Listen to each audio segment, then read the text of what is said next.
Bonjour très chers, je m'appelle Mayana. Je partage avec vous mon secret minceur via des vidéos sur mon style de vie. Et aujourd'hui, je vais vous donner 12 astuces pour rester mince, pour rester en forme, pour manger peu sans aucune frustration. N'hésitez surtout pas à liker et à partager si vous aimez, hein. Alors, il y a plusieurs comportements à adopter si on veut perdre du poids et garder sa ligne. Et le plus important de tous, en mon sens en tout cas, c'est l'alimentation.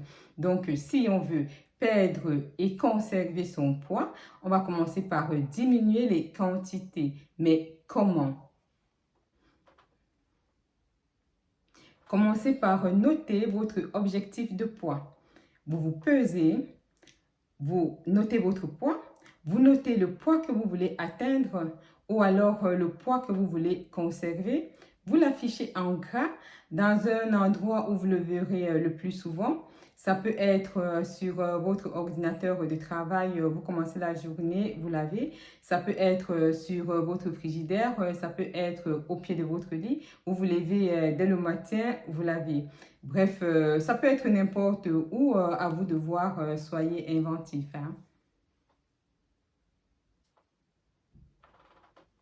Notez tout ce que vous mangez et buvez au cours de la journée ainsi que les heures.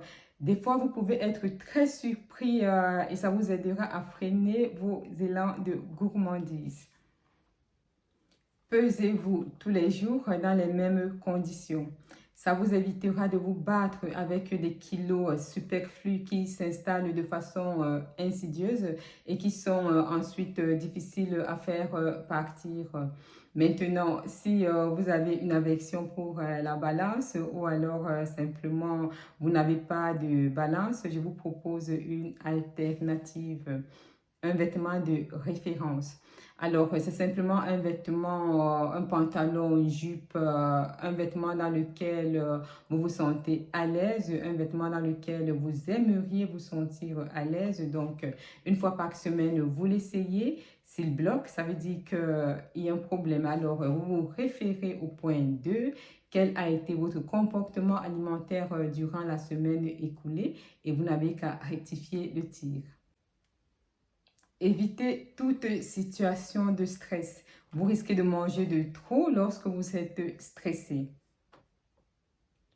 Si vous vous répétez à vous-même, je ne dois pas manger, je ne peux pas manger, ce n'est pas le moment de manger, votre cerveau, il entend quoi? Manger, manger, manger parce qu'il ne connaît pas la négation.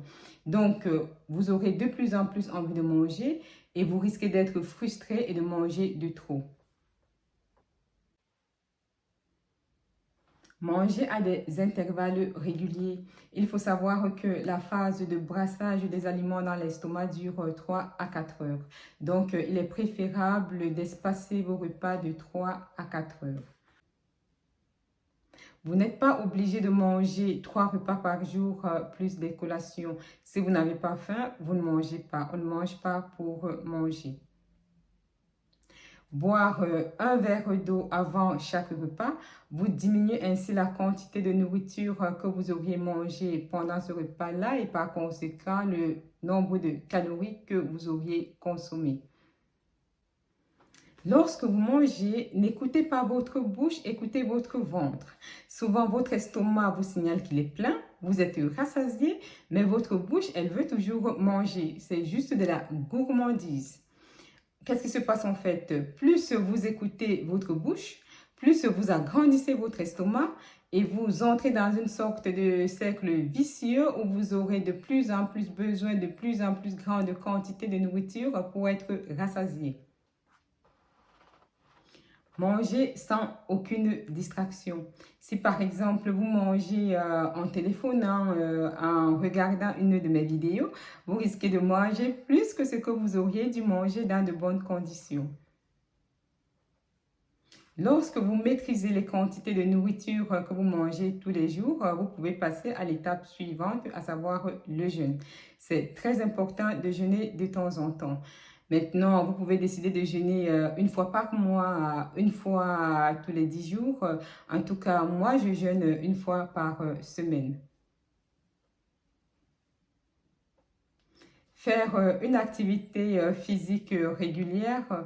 Vous n'êtes pas obligé d'être un grand sportif, hein, je ne le suis pas non plus. 30 minutes par jour, c'est suffisant. En plus, vous pouvez décider de les fractionner par période de 10 minutes chacune. Alors, si vous avez aimé cette vidéo, n'hésitez surtout pas à vous abonner, à liker et à partager. Quant à moi, je vous dis à très bientôt. Much love!